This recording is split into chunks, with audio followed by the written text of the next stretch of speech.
Bueno. Reanudamos la sesión. Buenas tardes, señorías. De acuerdo con el calendario aprobado por la comisión y señalado por la somesa, fue citado para las 4:30 de la tarde don Alfonso García Viejo, coordinador médico de equipos de atención primaria de Perchera, Pumarín, Xixón. Llámese al compareciente, por favor.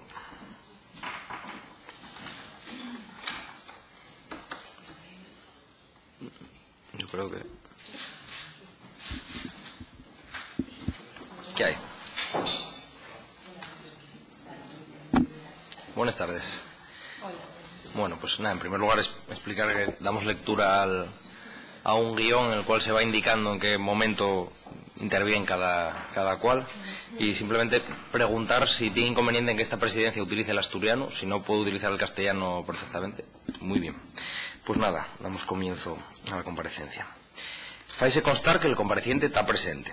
De conformidad con el artículo 74 del Reglamento de la Xunta General y con la resolución del presidente de la Cámara 2/4 de 20 de octubre de 1998 sobre comparecencias ante las comisiones de investigación, va a procederse a dar lectura al compareciente de los sus derechos y eventuales responsabilidades, salvo que el compareciente renuncie a la lectura. ¿Renunciaría a la lectura? Vale. Pues, tal y como se comunicó en tiempo y forma, el compareciente fue requerido para que en su condición de coordinador médico de equipos de atención primaria de Perchera, Pumarín, Xixón, preste testimonio ante la Comisión de Investigación sobre las listas de espera en la sanidad asturiana, creada con los siguientes objetos. En primer lugar, esclarecer los motivos de la no publicación en el último año de los datos para consultas y procedimientos diagnósticos. En segundo lugar, de analizar las irregularidades producidas en la gestión de las indicadas listas y los sistemas de control existentes. En tercer lugar, auditar las repercusiones sanitaria y económica del estado actual de la espera. Y por último, fiscalizar las medidas adoptadas por las autoridades sanitarias para poner solución a este problema, apurriendo los sus conocimientos y la su experiencia acerca del objeto de la misma. Pues, como también se comunicó en tiempo al compareciente, tiene la posibilidad de hacer una exposición previa, si lo desea, por no más de 30 minutos. Y seguidamente los miembros de la comisión pasarán a formular preguntas de acuerdo con el orden siguiente. El Grupo Parlamentario de Ciudadanos, en primer lugar, el diputado Armando Fernández Bartolomé. Grupo Parlamentario Foro Asturias, después, a través de la diputada Carmen Fernández. En tercer lugar, el Grupo Parlamentario Izquierda Unida, la diputada Marta Pulgar. Después, el Grupo Parlamentario Podemos Asturias, yo mismo, Andrés Fernández. En el momento en que yo formule preguntas, será el Grupo Parlamentario Popular, todavía no está presente, pero se prevé que asista. Será el responsable de presidir la comisión. Después pasará el turno de preguntas al Grupo Parlamentario Popular, a través de su diputado Carlos José Suárez. Y por último, el Grupo Parlamentario Socialista, la diputada Carmen Eva Pérez. Acabada la fase de preguntas, podrá, como compareciente, si lo desea, pues intervenir para hacer precisiones o aclaraciones por no más de 5 minutos. ¿Entendí quién era ella? Ella es la letrada de la Cámara. Arbitra y asiste jurídicamente. Pero está bien que lo pregunte, la verdad que deberíamos decirlo también. ¿Y el del PP va a venir o no? Sí, van a venir. Tienen aquí la impedimenta. Bueno, pues continuar diciendo que la comparecencia se desarrolla en sesión pública, que puede seguirse en directo a través de la web de la Xunta, que se graba y que se registra en el diario de sesiones de la Xunta. Pues dicho todo esto, preguntar si el compareciente desea hacer una exposición previa. Pues sí, adelante. Luego no lo tengo que repetir, ¿verdad? Cuando venga... No.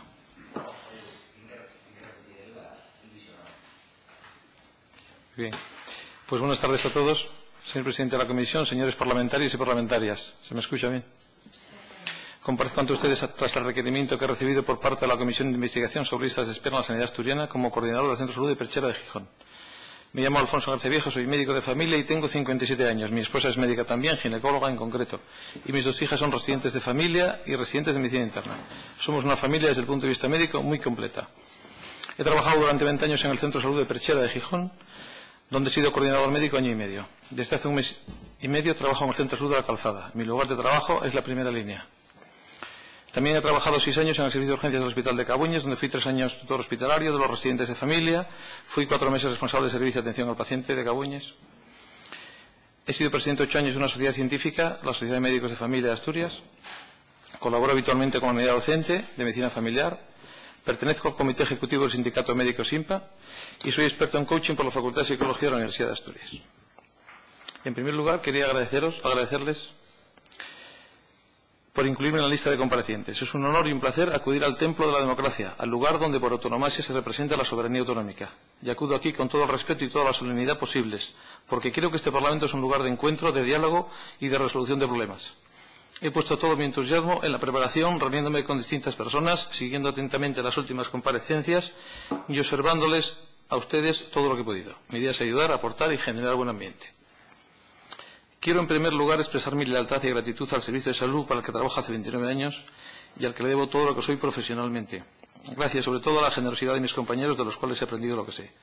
Económicamente también se lo debo todo al SESPA, que me lleva dando el pan desde el primer mes de residente y que cada día 30 me paga la nómina sin fallar.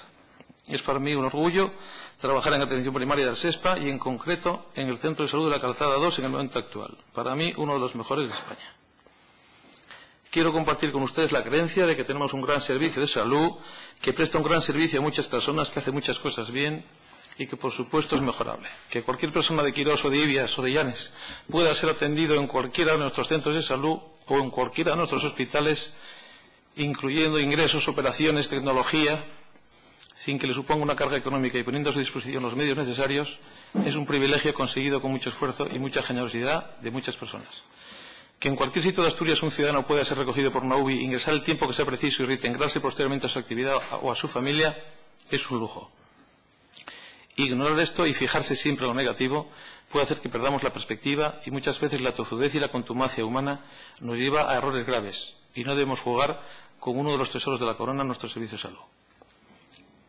Desearía que mi intervención les fuera útil, sobre todo a ustedes, y que cuando terminen con sus preguntas tengamos todos la sensación de que ha merecido la pena. Ese es mi deseo.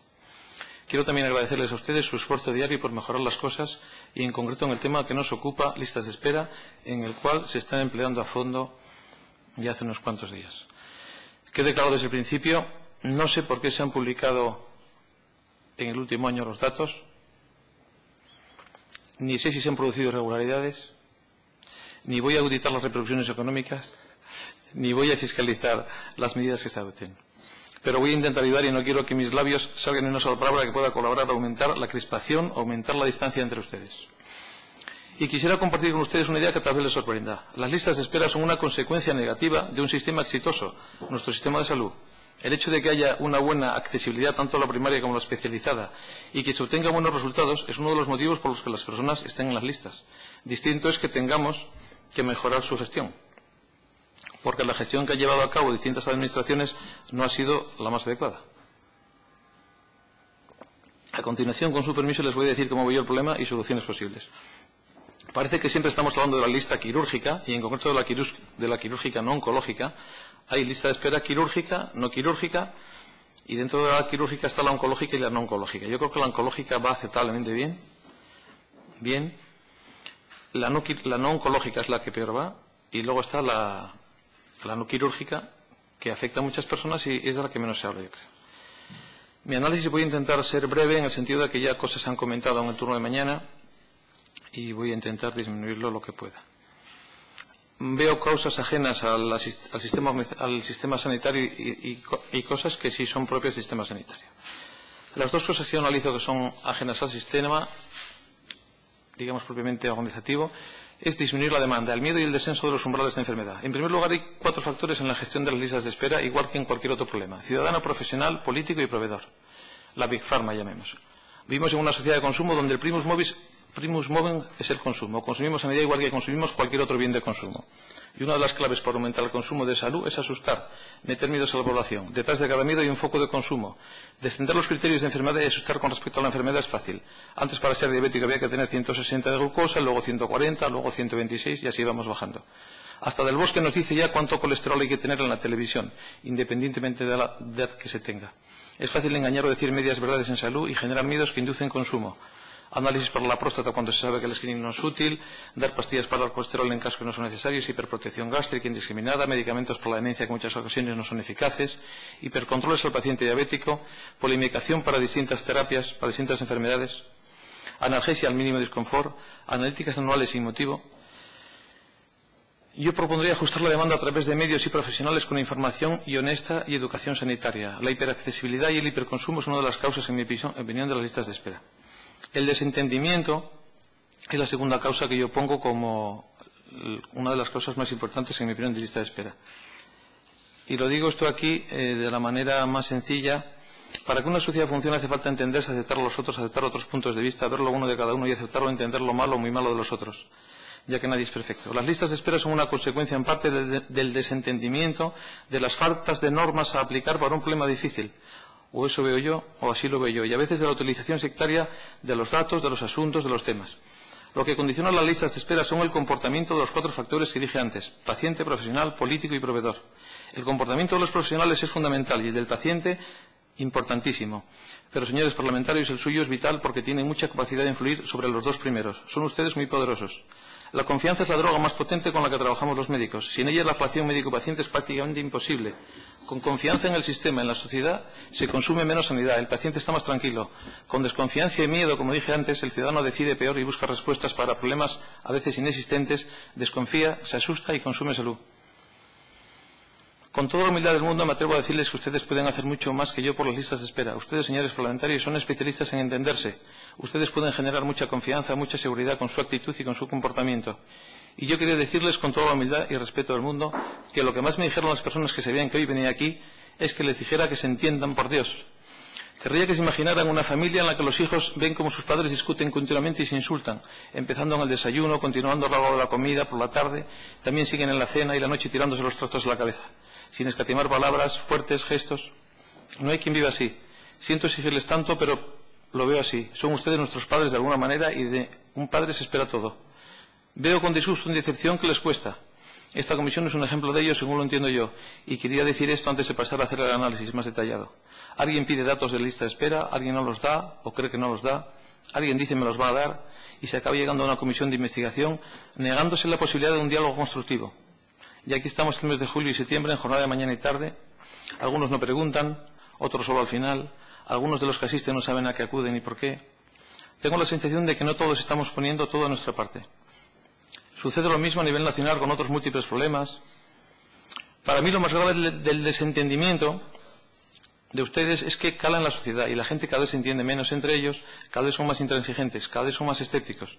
Los profesionales no se sientan respaldados, no se comprometen porque no tienen confianza en los que toman las decisiones. Los pacientes pierden la confianza en ustedes y en nosotros. Y esto genera más desazón, más miedo, más consumo, más incomprensión.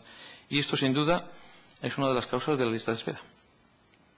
No tenemos una ley de sanidad consensuada, no hay decreto de mandos intermedios consensuado, no hay normas consensuadas para casi nada, porque no se ponen de acuerdo. Yo les pediría, les rogaría, les suplicaría que se pongan de acuerdo, que se miren a la cara, tiene que ser posible entenderse. Hasta Rajoy, hasta Iglesias, hasta Rivera, hasta Sánchez tiene algo de positivo. No sé a dónde nos está llevando esta crispación. Los ciudadanos de a pie no lo entendemos. ¿Por qué no se puede estar más de acuerdo? ¿Se imaginan, por llevarlo a mi campo, que yo tuviera un paciente hipertenso y diabético y por ser obeso y fumador y bebedor yo le dijera, lárguese, no tengo nada que hablar con usted, ¿a qué viene usted a mi consulta? Esa es la sensación que yo tengo a veces. Pues no debo, ni quiero hacer eso en mi trabajo diario. Tendré que hablar con él y acordar algo para seguir viéndonos si él quiere y poder cambiar algo.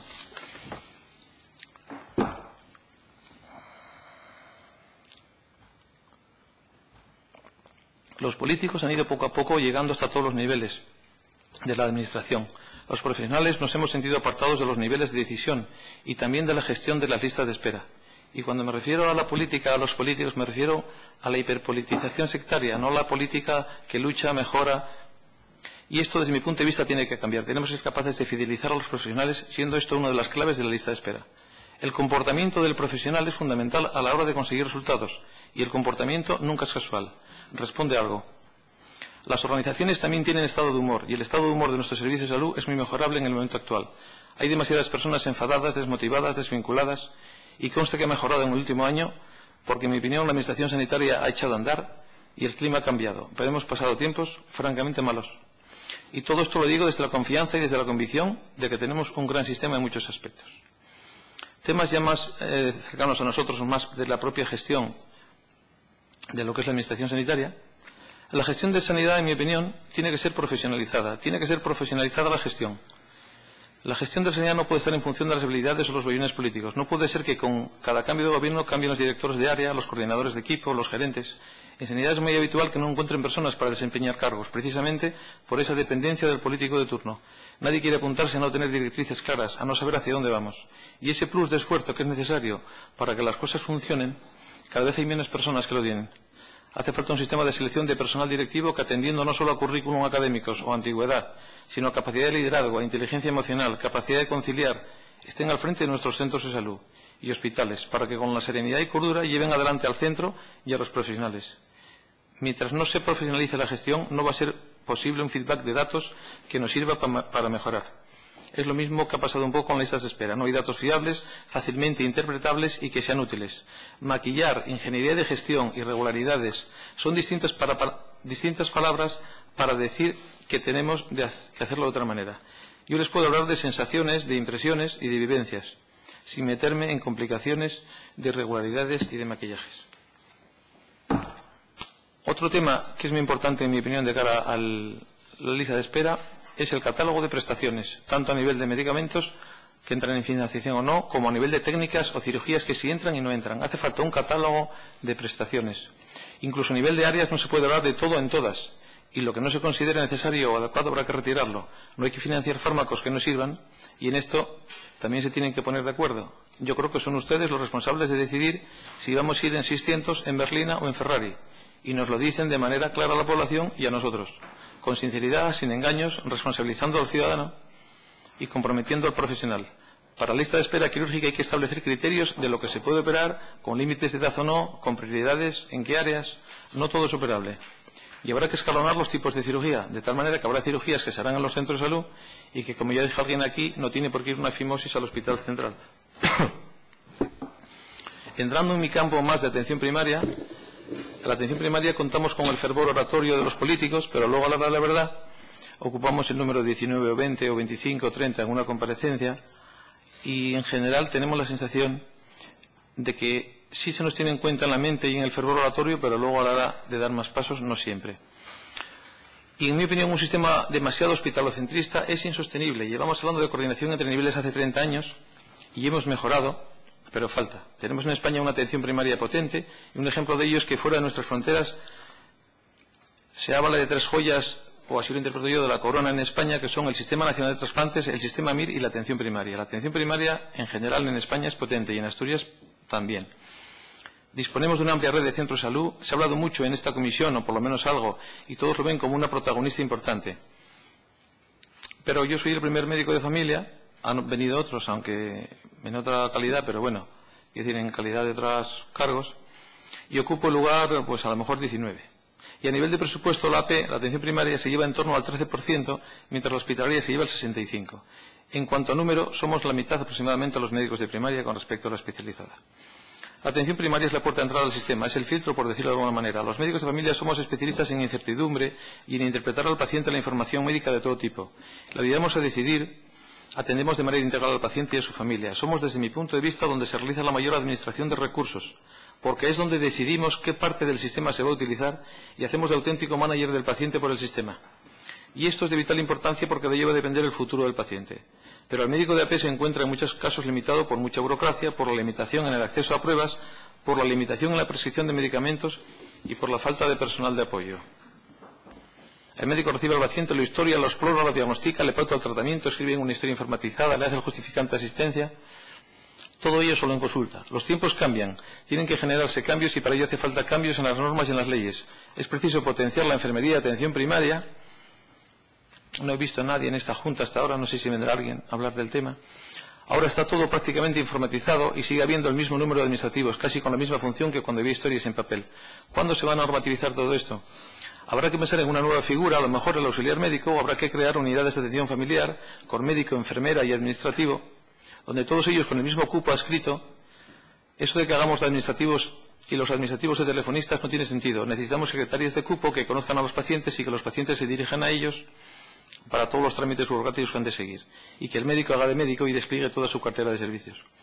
Son precisos directores de centro de salud que mejoren la organización y el trabajo. Esto hace tiempo que lo estamos diciendo también, todo el mundo está de acuerdo, pero luego no damos ese salto. No hay directores en los centros de salud.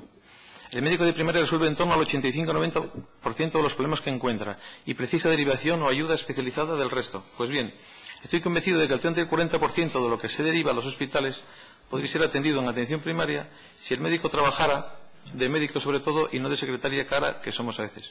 Esto sería sin duda una de las medidas que más disminuiría las listas de espera.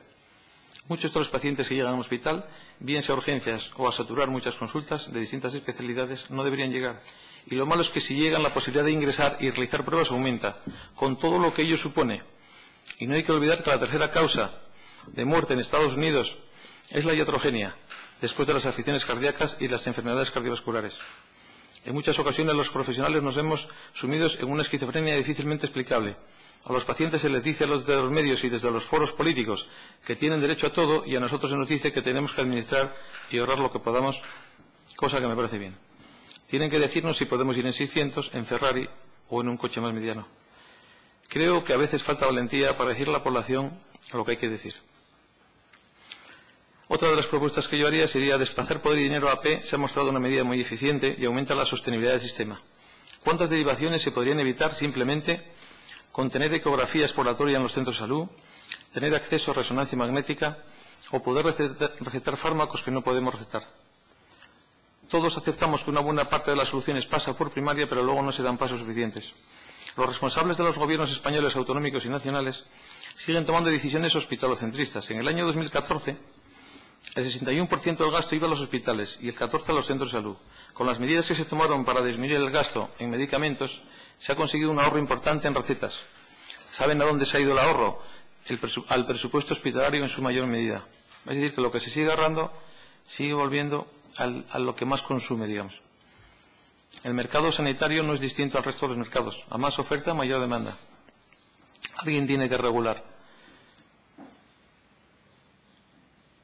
La medida que yo pienso más disminuiría las listas de espera, tanto quirúrgica, pero sobre todo la no quirúrgica, es que solo llega al hospital, a la medicina hospitalaria, el que tiene que llegar.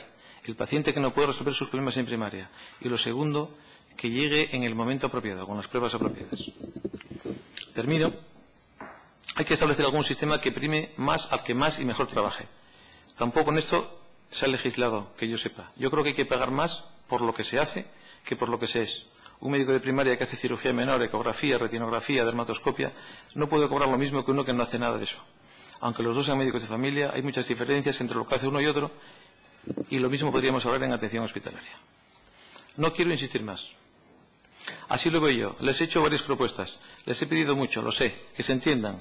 Si me perdonan, que se bajen de la burra en ocasiones. Ni los del PP tienen rabo, ni los de Podemos cuernos, ni los de Foro, ni los de Izquierda Unida, ni los del PSOE son demonios. Dependemos de ustedes, de su comportamiento. Ustedes pueden legislar, normativizar. Tienen los resortes del poder. Las listas de espera en parte dependen de mí y en parte dependen de ustedes.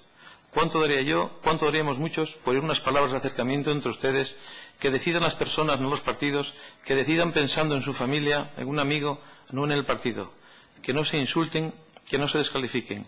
Necesitamos que estén ustedes en su mejor versión, que saquen lo mejor de ustedes mismos, para ayudarnos a los profesionales y a los ciudadanos. Es muy importante tener una actitud de diálogo y confianza. Seguramente lo más importante. Pues muchas gracias por las explicaciones. Daremos paso al turno de preguntas de los grupos parlamentarios, comenzando por el Grupo Parlamentario Ciudadanos, su portavoz, Armando Fernández Bartolomé. Muchas gracias. Bueno, en primer lugar, felicitarle porque la exposición ha sido muy completa. Volveremos luego a alguna pregunta sobre este intangible, el factor confianza, unido efectivamente al factor ejemplar, que al final es la moral. Y es verdad que uno puede estar alto de moral o puede estar desmoralizado, y habría coincidencia en que necesitamos moralizar en parte los servicios públicos, en el sentido literal de dar moral, ¿no? Pero antes quisiera algunos concretos que me han llamado la atención, estando prácticamente de acuerdo con todo lo que se ha dicho. En primer lugar, un tema que es transversal prácticamente en todas las administraciones públicas, que es que hay muy pocos médicos, en este caso concreto de atención primaria, que quieran ser directores, no sé si ahora se llaman coordinadores o o coordinadores de centros de salud, lo mismo que, por ejemplo, ha habido en el caso concreto que yo conozco más de la enseñanza, muy poca gente que quiera ocupar cargos directivos, básicamente por dos motivos. Uno, porque dan muchos disgustos, y en segundo lugar, porque no están reconocidos y están mal pagados, ¿no? Sin embargo, usted ha ido por la línea contraria, es decir, que haya directores, en el caso concreto de los centros. ¿Podría desarrollar un poco más esta idea? ¿O de dónde venimos? Venimos de una práctica que en general la gente asumía ya responsabilidades como una cuestión voluntaria, de moral precisamente, y esa moral pues ahora está un poco por los suelos, ¿no? Digamos, de alguna manera necesitamos equipos directivos en los centros de salud reconocidos, bien pagados, con unos objetivos claramente marcados.